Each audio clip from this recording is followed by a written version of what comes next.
I'm Luke, and I'm here to run you through the core range of Burbrit's beers. We have 7 here, and we'll go from left to right.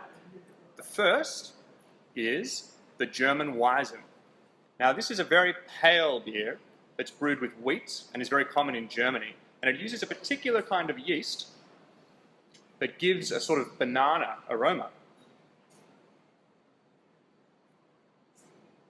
It's very drinkable at 4.5% alcohol.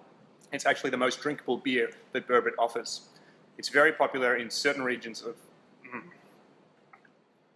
It's characterized by quite low bitterness as well. It's a very sweet beer and has a medium, silky mouthfeel.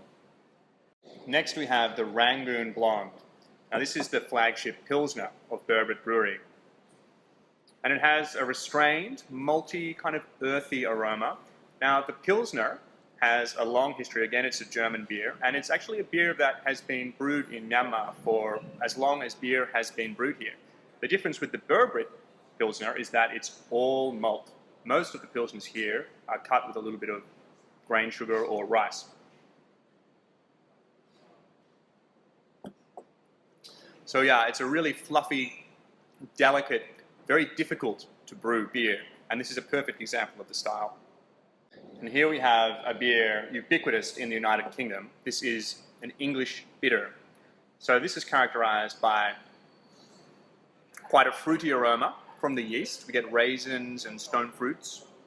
And in opposition to the Pilsner, which is a lager, this is a very flavorful ale. And you know, the United Kingdom, and England in particular, is famous for its affection for ales. And so yes, this is also a very clean beer, but it's definitely got more of a malt punch than the two that have come before. Now the Irish Red Ale is best seen as something of a companion piece with the English bitter. It's an Irish take on a very similar beer style. The difference is that they add some roasted malts, so we get a sort of drier and more toasted flavour.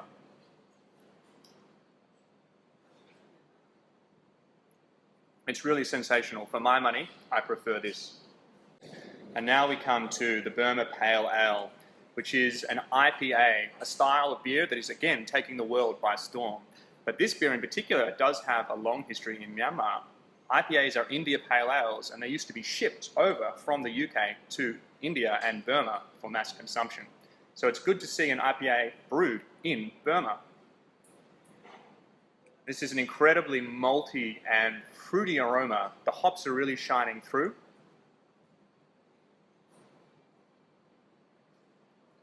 And it's very balanced. There's a touch of caramel sweetness. IPAs are very big beers. There's a lot going on, but you can drink it by the pint. And now we have the Mandalay Brunette, which is, again, a companion beer to the Rangoon Blonde. This is also a lager, but it's a dark lager. It's a Dunkel style from Munich in Germany. So this is a restrained roasted character. It's not as harsh, not as overpowering as a big stout. It's more of a balanced, kind of clean flavoured lager with earthy, roasted overtones. Absolutely sensational. And now we have the London Porter, another ubiquitous British style of beer, named after the class of people who used to haul luggage on the docks in London. Now this is a beer as black as night. It's got excellent charcoal, roasted grain kind of aromas. But surprisingly, the taste is quite smooth and quite mellow for a dark beer. It's refreshing, it's wholesome and nourishing. Excellent.